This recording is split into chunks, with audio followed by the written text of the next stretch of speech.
ఇప్పుడున్నటువంటి BJP MP గారు ఏమంటారంటే, నేను చాలా పనులు చేసినా, నేనే స్పైస్ డెవలప్మెంట్ ఏజెన్సీ తెచ్చినా, నేనే డివిజనల్ ఆఫీస్ పెట్టినా అని చెప్తా ఉన్నారు. దాంతోపాటు ఆయన అప్పుడో ఇప్పుడో కాన్స్టిట్యున్సీ పర్యటనకు వచ్చినప్పుడు అక్కడనో ఇక్కడనో కారాపుడు పసుపు రైతులతో మాట్లాడి ఒక డ్రామా క్రియేట్ చేసి ట్రైన్లో మరి సాంగ్లీకి పోకపోయినామని ఒక ఉచిత సలహా పడేస్తాడు. పసుపు రైతులు ట్రైన్లో సాంగ్లీకి పోవాలన్నది ఈయన చెప్పుడు ఎందుకు? పోరాదా మాకు? ఎప్పటి నుంచో పోతున్నారు. సాంగ్లీకి ట్రైన్ ఏమో నేను వేపించిండా? 30 ఏళ్ళ నుంచి పోతున్నారు పసుపు రైతులు ట్రైన్లో. అటు పోవద్దు, నిజామాబాద్లోనే పెద్ద మార్కెట్ రావాలి, నిజామాబాద్లోనే పసుపు బోర్డు ఏర్పాటు అయితే ఈ సమస్యలన్నీ తీరుతాయని మనం అనుకుంటే ఉచిత సలహాలతోని ఉత్తుత్తి మాటలతోని అరవింద్ గారు టైంపాస్ చేస్తూ ఉన్నారు. అంతేకాకుండా మరీ దారుణం ఏంటంటే, ఈ 3 సంవత్సరాల్లో ఖాళీగా కూసోకుండా అసలు అరవింద్ గారు చేస్తున్నది ఏంది, వీరి సంగతి ఏందని మొత్తం ఆర్టీఐ రిపోర్ట్లన్నీ కూడా తీయడం జరిగింది. దాంట్లో మనకు తెలిసింది ఏంది అని అంటే, ఈ 2020-2021లో మొత్తం స్పైస్ బోర్డు అనేటటువంటి ఇది ఏదైతే స్పైస్ డెవలప్మెంట్ ఏజెన్సీ అని పెట్టిరో దాని ద్వారా మనకు వచ్చిన బడ్జెట్ ఎంత అంటే 1,18,00,000. అదేవిధంగా 2021-2022 కలిస్తే 74 లక్షలు వచ్చింది. ఈ సంవత్సరానికైతే ₹1 కూడా పెట్టలేదు, పెట్టే ఆలోచనలు కూడా వాళ్ళు లేరు. అంటే మొత్తం దాదాపుగా 90,000 నుండి 1,00,000 మంది రైతులు, మనకు పసుపు పండించే రైతులు తెలంగాణ వ్యాప్తంగా ఉంటే, బీజేపీ ప్రభుత్వం ఈ గొప్ప ఎంపీ గారు అరవింద్ గారు సాధించుకొచ్చింది ఏంటంటే ₹2 కోట్ల కూడా కాలేదు. ₹1,92,00,000 మాత్రమే ఈ 3 ఏళ్లలో ఆయన సాధించుకొని వచ్చిండు. అంటే అది డివైడెడ్ బై మీరు 1,00,000 మంది రైతులు చూసుకుంటే జుట్టుకు ₹250 కూడా రావు. అంటే ₹150 లేకే ఆయబాయి ఢిల్లీ జాకే.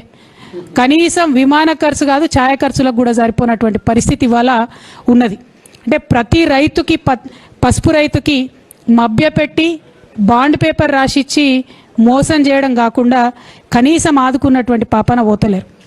అదే ఈ 5 ఏళ్లలో తెలంగాణ ప్రభుత్వం నుంచి 50,000 కోట్ల రూపాయలు రైతులకు మనం బదిలీ చేయడం జరిగింది. రైతు బంధు, రైతు బీమా ఇవాళ దేశంలో యావత్తు ప్రతి రాష్ట్రం నుంచి డిమాండ్ వస్తూ ఉన్నది. అంతెందుకు మన బండి సంజయ్ గారు ప్రజా సంగ్రామ యాత్ర అని ఆయన చేస్తూ ఉంటే రాయచూరు రైతులు వచ్చి ఆయననే అడిగినరు, ఇక్కడ ఉన్న కార్యక్రమాలు అక్కడ పెట్టించన్నా, అక్కడ మీ బీజేపీ ప్రభుత్వం ఉంది కదా అని. ఆయనకి ఏం చెప్పాలనో అర్థం కాక తోకముడిచి పోవాల్సినటువంటి పరిస్థితి. పేరుకే సంగ్రామ యాత్రలు, చేసేది ఏముండదు. నిజమైన సంరక్షణ తెలంగాణ ప్రజలకు చేసేది ఎప్పటికైనా గులాబీ పార్టీయే. కేసీఆర్ గారి నాయకత్వంలో ఉన్నటువంటి గులాబీ దండు అనేటటువంటి విషయాన్ని నిజామాబాద్ ప్రజలకు నేను విజ్ఞప్తి చేస్తా ఉన్నాను. ఇవన్నీ పదవిటమ్మా, మీ అయ్యా సిద్దిపేటల ఎమ్మెల్యే ఉన్నప్పుడు ఏదైనా మీటింగ్ పెట్టాలంటే లారీలు ఆపుకున్నాడ. లారీలు ఆపుకొని లారీ డ్రైవర్ల దగ్గర పైసలు వసూలు చేసి సిద్దిపేట ట్యాక్స్ వసూలు చేస్తుండే. మీకు కేఎస్టీ ట్యాక్స్ నీకు అలవాటు ఉన్నట్టమ్మా. మీ అయ్యా సిద్దిపేట కాడ ట్యాక్స్ అలవాటు లారీ డ్రైవర్ల దగ్గర తీసుకున్నాడు. అందులోకెళ్ళి మన జిల్లాకు సంబంధించిన ఒకడు ఎమ్మెల్యేలుగా కనబడతాడని దౌడ మీదకి ఉతికాడు.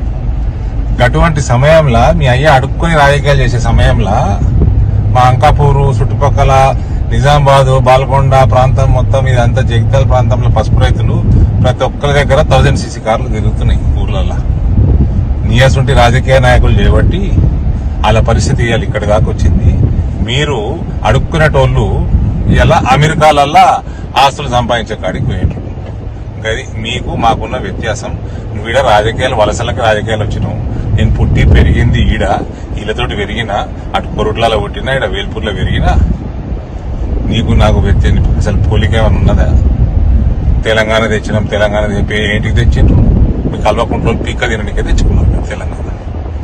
ఉంటుంది రానున్న కాలంలో ఎట్లా ఈడికెళ్ళి మీరు వీక్తారో ప్రజలు నిర్ణయిస్తారు. ఇవాళ అరవింద్ గారు 3 ఏళ్లు కష్టపడి జుట్టుకు ₹250 తీసుకొచ్చిండంటే మరిగా బీజేపీ ప్రభుత్వం ఏం చేస్తుందో, ఎట్లా పనిచేస్తుందో దయచేసి రైతన్నలందరూ కూడా ఆలోచించుకోవాలని నేను కోరుతా ఉన్నాను.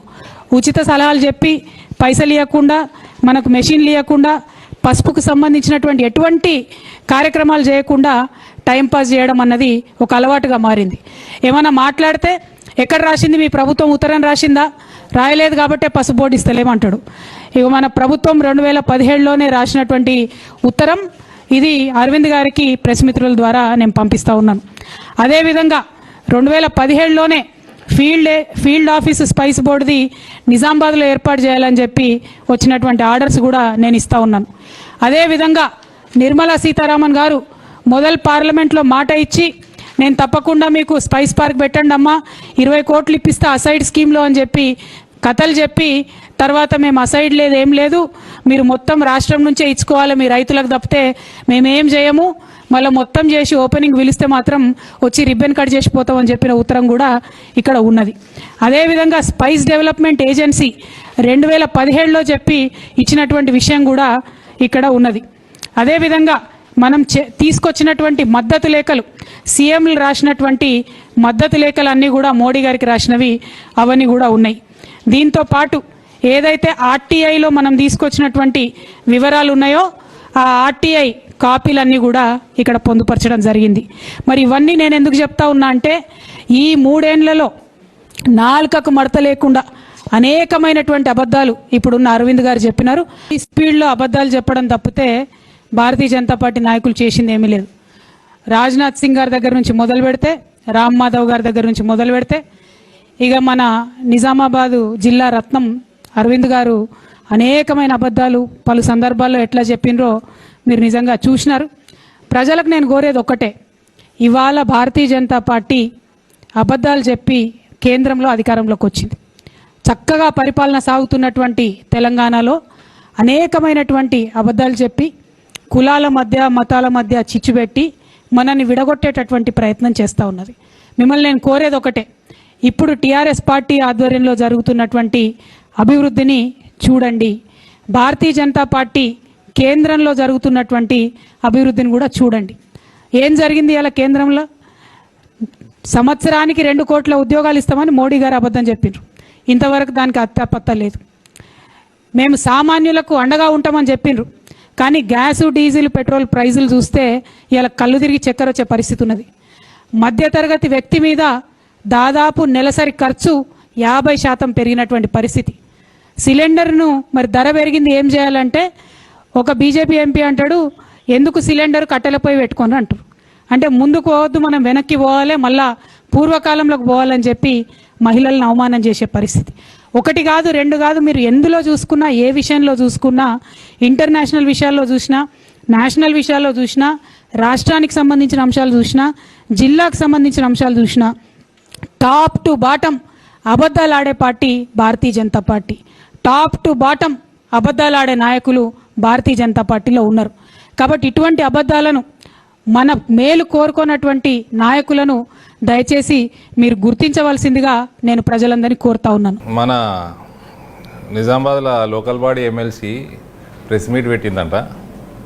ఆ మేడం పెట్టి ఏమేమో మాట్లాడింది. నేను చూడబుద్ధి కాక చూడను ఆ వీడియోలు. అయితే మీడియా మిత్రులు కొన్ని పంపినరు. మా పిఏ చెప్తే పిఏకి పంపితే పంపినరు ఏమేమి మాట్లాడిందో చూసిన. రైతులకు సమస్యలు ఉన్నాయి అందులో, కాబట్టి రియాక్ట్ అవుతున్నాము. లేకపోతే ఆమెకి రియాక్ట్ కావాల్సిన అవసరం కూడా లేదు. అది కూడా మా పిఏ ఏమంటాడంటే చాయ్ తాగుకుంటే తీసేయండి సార్, మళ్ళీ వారి తర్వాత టైం వేస్ట్ ఎందుకంటున్నాను. ఇక ఈ 70,000 పుస్తకాలు చదువుకున్న ఆయన బిడ్డే ఏమడిగిందని తెప్పించి చూసిన. అడిగిందేమో నిజామాబాద్ పసుపు రైతుల కోసం అని అన్నది. జగిత్యాల లేరా, ఆదిలాబాద్లో లేరా, నిర్మల్ల వరంగల్లో లేరా? సరే, ఆమెకు తెలియదు అనుకుందాము. ఆమె నిజామాబాద్ లోకల్ బాడీ ఎమ్మెల్సీ. రెండోది, ఈమె అడిగింది పోయిన సంవత్సరం. స్పైస్ బోర్డు జవాబు ఇచ్చింది అక్టోబర్ పోయిన సంవత్సరం, అంటే 7-8 నెలల కింద. దాని తర్వాత 2 సార్లు బడ్జెట్ వచ్చింది. 6 కోట్లు. ఆమెకు ఆన్సర్ ఇచ్చింది కోటి రూపాయలు. మరి నిజామాబాద్ అనుకొని ఇచ్చిర్రా, మరి మొత్తం అనుకొని ఇచ్చిర్రా?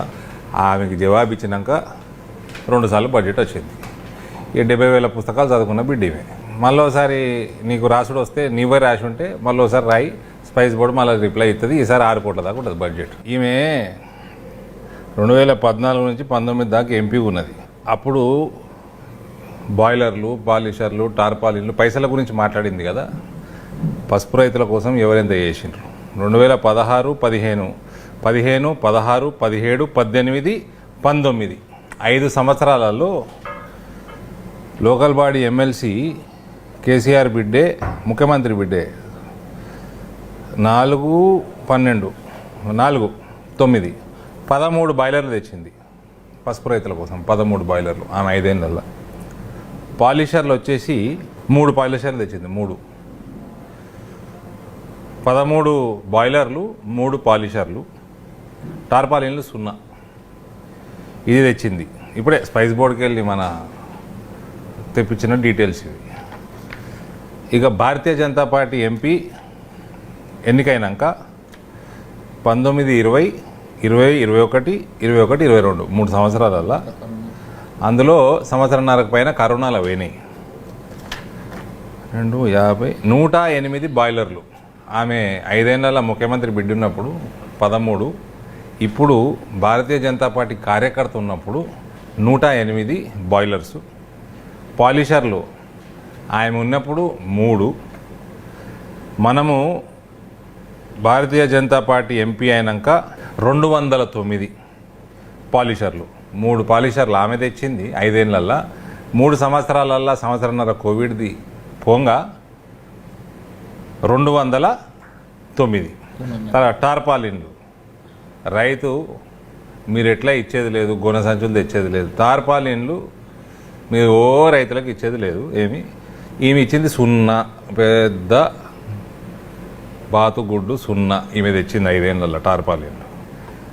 మనము తీసుకొచ్చింది ఈ నెల ఏప్రిల్ దాకా, మొన్న ఏప్రిల్ దాకా 7,240 టార్పాలిన్లు.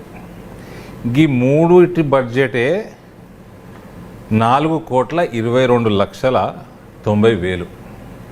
ఇది కాక పసుపు టెస్టింగ్ మిషన్లు, ఎక్స్పోర్టర్లు, ఇంపోర్టర్లు వాళ్ళందరూ మన ఎక్స్పోర్టర్లు, ట్రేడర్లు, సైంటిస్టుల మీటింగ్లు, ప్లస్ రైతులకి ప్రత్యేక సదస్సులు చేస్తూ ఉన్నారు. అవన్నిటికీ 1,18,00,000 ఖర్చు అయింది. మొత్తం కలిస్తే 6 కోట్ల ఖర్చు అయింది. ఇది మీడియాకి ఇచ్చేస్తే ఇప్పుడు నేను 6 crore rupees ఖర్చు అయింది. ఏంది ఈ 3 yearsలో మళ్ళీ సంవత్సరంన్నర అందులో కోవిడ్ ఉన్నది.